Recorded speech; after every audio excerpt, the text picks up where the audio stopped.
Was wonderful. And now the tricky part is trying to stay awake for a little while longer while Tetsu talks about the all-new CX9. Many of you met Tetsu a few years ago when we launched the last edition of the CX9. And he's also served as the vehicle line manager for the MX-5 Miata and the Mazda 5. So he's been with Mazda for about 20 years and has been responsible for a lot of our very successful products. So with that, please join me in welcoming Tetsu. Well, thank you very much for coming to hear about the all-new CX9. We're really excited because as a brand, we're moving from the mainstream zone to what we call Mazda Premium. Now, most people's definition of premium is just higher price. But what we're trying to do as a brand is improve the depth of bond we have with our customers. So we want to be a brand that's really strongly bonded as well as deeply loved by our customers. So to explain a little bit more of what we're trying to do, so the why, it's a Japanese term we call hashiru yorokobi, and that means the joy of driving. So we want to deliver smiles when you drive our vehicles. And the key elements we're using to achieve that, number one is a term we call jinbai itai, and that's the oneness between car and driver. It's really a focus point when we talk about the MX-5 Miata. We're talking about how it engages with the customer. So that's the key element, the jinbai itai. And the other element is the Kodo design language. And all our new generation products have this design language, and it's a really visually stimulating design. And so basically, all of us, from myself being a planner to the designers to all the engineers, we're all committed to developing products that create an emotional connection with our customer. And that's our focus. So as you can see, we have a full lineup. And I really hope that you've had a chance to drive most of these vehicles or many of these vehicles, because then you can experience how these attributes are realized in the car. So we have vehicles for when you're single, we have vehicles when you get married, and we have vehicles when you start a family. And that's the car we'll talk about today, the all-new CX9. And the previous generation car was really successful for us because it attracted a very high income buyer, and even through its long life cycle, this buyer profile, we had a higher income than comparable Highlander pilots through its whole life cycle. And with this new vehicle, as we enhance it, we expect to get even a higher income buyer as well as a more aspirational buyer. So let me take you through the development of this car and what we did. I'll move over to this other side so you can see better. But basically, we went across the country and we did in-home interviews. So we talked to customers, what's your lifestyle about? How do you use your car? And then we also talked about any unfulfilled needs. And we found a common theme among our customers that there was a little bit imbalance because of their lifestyle, and I'll go into that in the next slide. And basically, most of you or many of you are parents, and you sacrifice a lot for the family, and you give up stuff for yourself, your personal life. And we saw that, and that's what customers were saying, we want a little bit more better balance. So they want to balance the family activities with the self needs. And that's our strategy going into market with this new product. And the concept for this vehicle we call Smart Indulgence. It's basically giving you the functional family attributes with the self personal needs that you have. And we developed basically 4 key values to achieve this balance in our product. And the key values, number 1, are personal aspiration, effortless transition, easy parenting, and then couples retreat. And I'll go over each of these for you. So the first key value we call personal aspiration. It's about self-expression and generating excitement. So where do you see this in our vehicle? We incorporated a really stylish design and engaging driving experience. The next key value is effortless transition. Being a parent, but you're also a professional. So in the mornings, you'll be taking the kids to school and dropping them off. But then you'll be driving to your work, and then at lunchtime, a lot of times, you'll be taking your coworkers to a nice restaurant. So what you're trying to show is that you really have a family vehicle, but you actually have a really stylish vehicle. It's a confidence-inspiring vehicle, and that's what customers say they want. They just don't want that soccer mom minivan carrying vehicle. They wanted something with a higher quality and style that shows you've succeeded. The next key value is the easy parenting, because there are so many family activities. Oftentimes you're taking your kids to the sporting events, you're running errands. And then also, the reason that we focus so much on safety, a lot of active safety technology we added to this car, because these customers really wanted that for their families, as well as we've added things like rear USB charging ports, because the kids want to charge their devices in the back, and most of our vehicles have that as well. And then the final key value is couples retreat, because as parents, you really want to connect with your partner even though you have kids in the back. So we really focused on higher quality, higher craftsmanship, making an intimate cabin space so that the parents in front can connect with each other. So this is our strategy with this vehicle. When you think of these family vehicles, competitors really just focus on the functional attributes. This car is adding the dimension of what we call emotional value. And that's part of the design as well as the driving engagement that you get in our vehicle. So we consider this our winning strategy going to market. And if you think of premium makes, they're never really the biggest cars, or they're never really the highest level of equipment unless you go really up their trim level. What they do deliver is really stylish design, quality, craftsmanship, and then a great driving experience. So that's how we're differentiating our vehicle in the market, to really making it a special vehicle, not just a functional vehicle for the family. So function plus emotion, and that's how we're gonna differentiate ourselves in the marketplace. So we call this our holistic approach, looking at it from the different senses you have. So the seeing side, when you look at the vehicle, the exterior design, interior design, it should be very attractive. From the touch aspect, what we did with this vehicle is we added a lot of genuine materials. So from our, what we call our high grade, which is our Grand Touring, as well as our Signature, we use real aluminum trim in the car, so which is very rare for this level of segment. And also in our Signature trim, we use real wood, rosewood. So we're using real aluminum, real wood, and then also the Signature gets the higher quality Napa leather. So we use genuine materials because we wanted to add that enhanced dimension in the vehicle.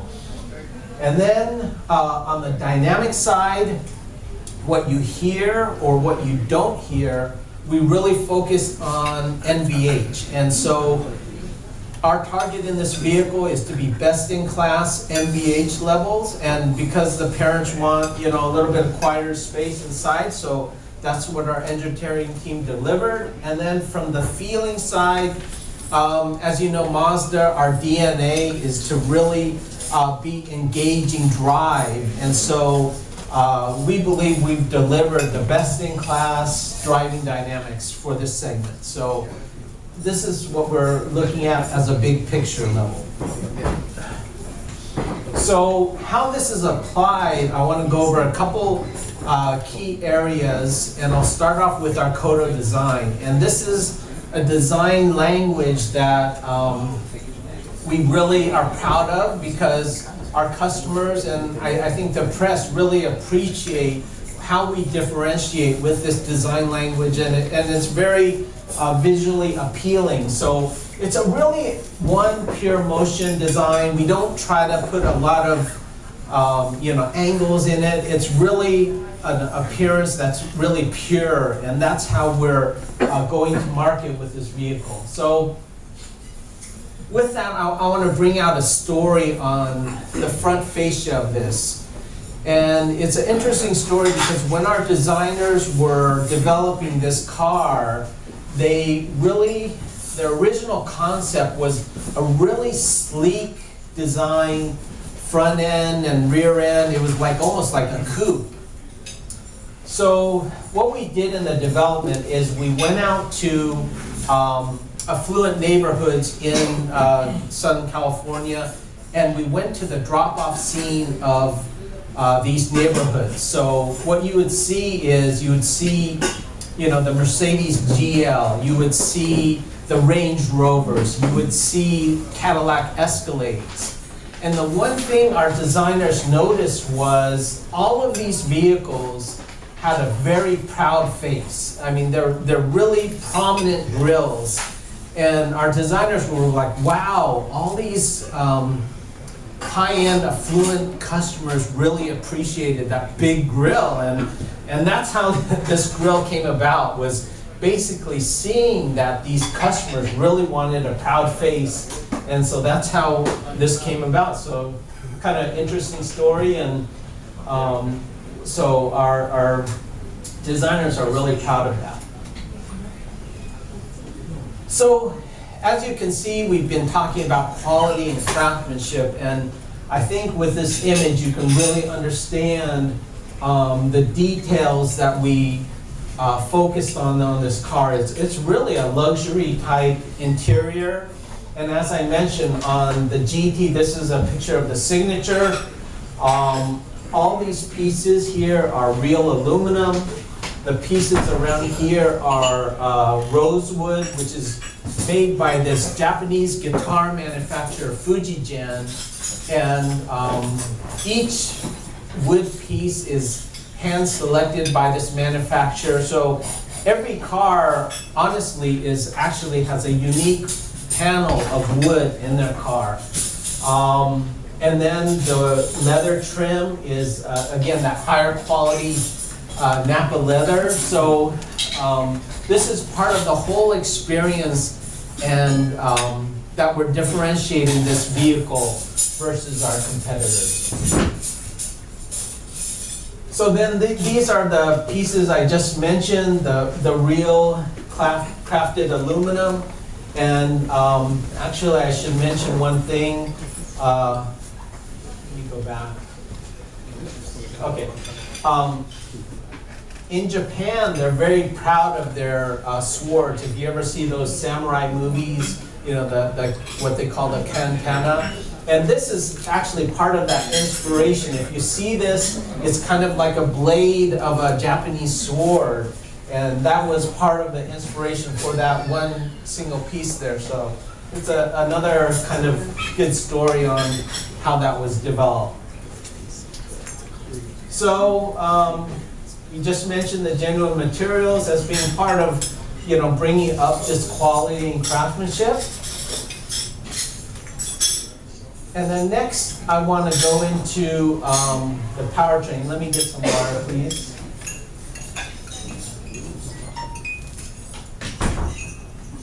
Okay. So what we did with the powertrain is also a little bit different than the conventional thinking. The conventional thinking is, okay, let's focus on horsepower, let's focus on more gear ratio. But we took the unconventional route because we really wanted to focus on real world performance. And if you look at this bottom line here, the old CX9, this was a conventional 3.7 liter V6 engine. It had over 270 horsepower, had 270 pound-feet of torque.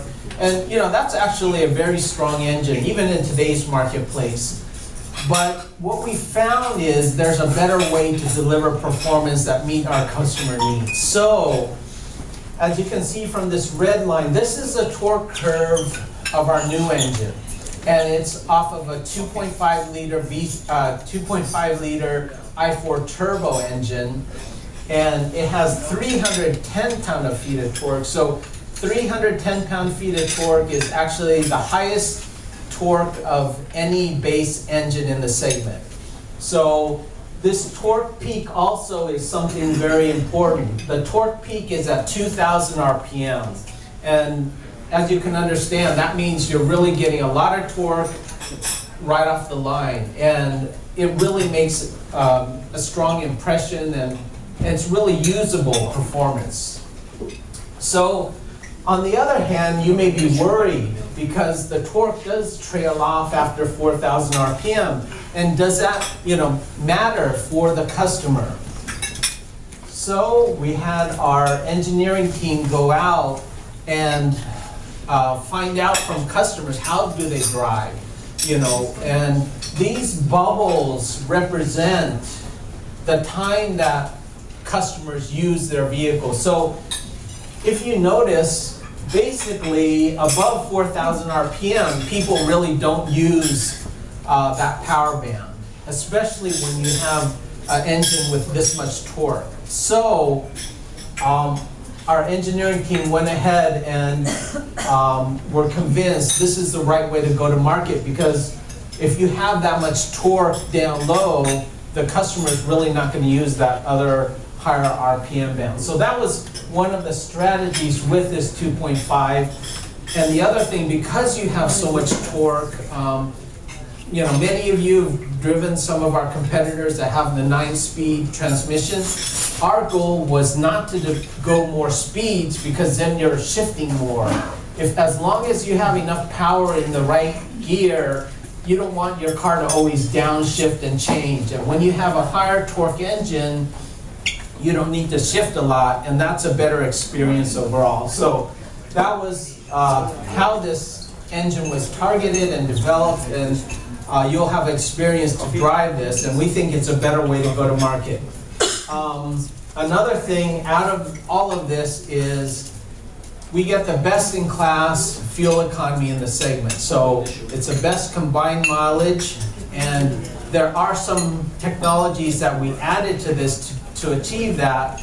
Now today I'm not an engineer, I'm not going to go over the details. It's actually, we do have that presentation online, but we're spending extra money on a cooled EGR, electronic gas recirculation, which basically lowers the operating temperature in the cylinder, and it helps us achieve real-world fuel economy, where our competitors are going to use what they call the fuel enrichment to lower the operating temperatures in the cylinder. So instead of adding fuel to lower the operating temperatures to get a better combustion, we're using a cooled EGR system to cool the engine, and that's why we'll get really good real-world fuel economy. So we spend the money to do that, and we deliver great fuel economy. So these are a couple of the underlying technologies that help us deliver what customers need, and they want the better real-world fuel economy.